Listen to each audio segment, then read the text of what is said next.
Imagine waking up 30,000 years ago with a burning fever. Your body is shaking.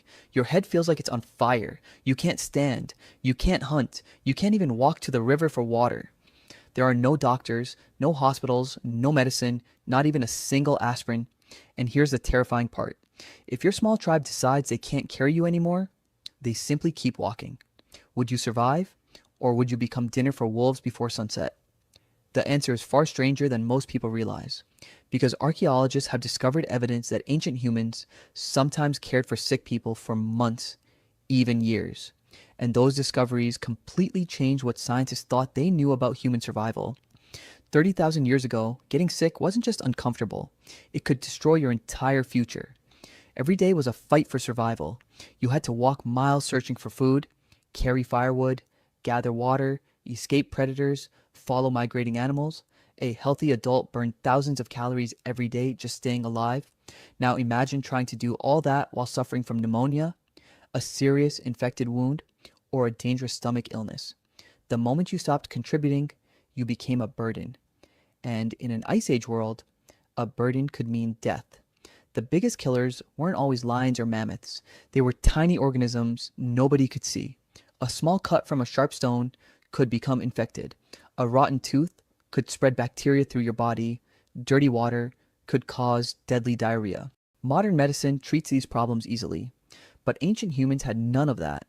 A simple fever could last for weeks. If dehydration set in, your body slowly shut down. For many people, getting sick was more dangerous than hunting giant animals. Here's where the story takes an unexpected turn. For decades, scientists assumed prehistoric people abandoned anyone too weak to keep moving. Then archaeologists uncovered something extraordinary.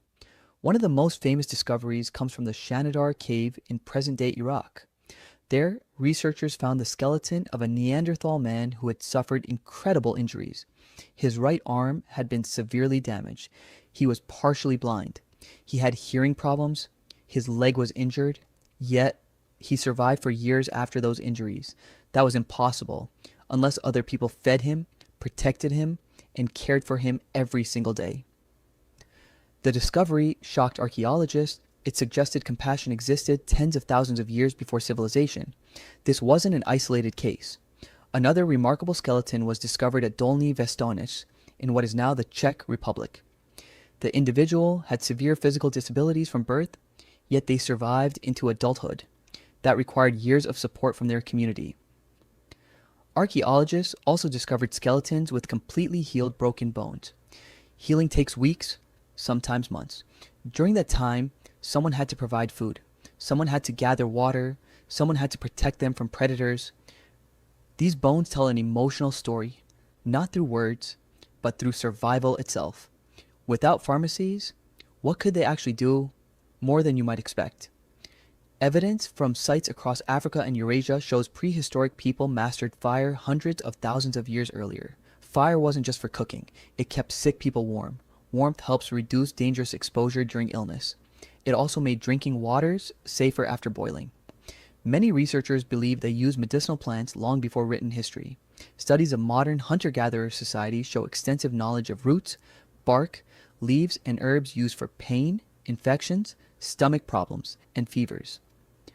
Direct archaeological proof, but pollen, plant residues, dental calculus, and ethnographic comparisons suggest ancient people understood nature far better than we once believed. They observed, they experimented, they remembered what worked. Knowledge became survival. Sadly, not everyone survived. Many illnesses moved too quickly. Severe infections, childbirth complications, broken bones that never healed, extreme dehydration. Without antibiotics, even the strongest hunter could die within days. Children faced the greatest danger. Many archaeologists believe childhood mortality was extremely high during the Ice Age. Life was unpredictable. One bad illness could erase an entire family. Here's the question that fascinates scientists. Why spend precious food and energy saving someone who couldn't hunt? The answer may explain why humans became Earth's dominant species. Experienced elders carried knowledge. They knew migration routes. They remembered dangerous seasons. They recognized edible plants. They taught children how to make tools. Losing one elder meant losing decades of survival knowledge. Helping the sick wasn't kindness alone, it was an investment in the tribe's future. Cooperation became humanity's greatest survival weapon. Not of bigger muscles, not sharper spears, each other. Anthropologists studying modern hunter gatherers, including the Ju Yuhuanzi of southern Africa and the Hadza of Tanzania, have observed that food is often shared with injured or sick members of the group. While these communities are not living fossils, they demonstrate how cooperation can dramatically improve survival in environments where resources are uncertain. Archaeological evidence and modern anthropology together reveal a powerful pattern. Humans survived the Ice Age not because every individual was strong, but because groups supported one another. That strategy helped our species spread across the planet. So, what really happened if you got sick 30,000 years ago?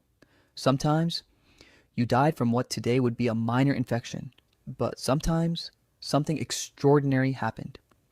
Someone stayed beside you, someone brought you food, someone kept the fire burning through the night, someone carried you when you couldn't walk. Long before cities, long before hospitals, long before written history, the first medicine may have been something much simpler. Another human being who refused to leave you behind. And perhaps that simple act of compassion is one of the biggest reasons our species is still here today.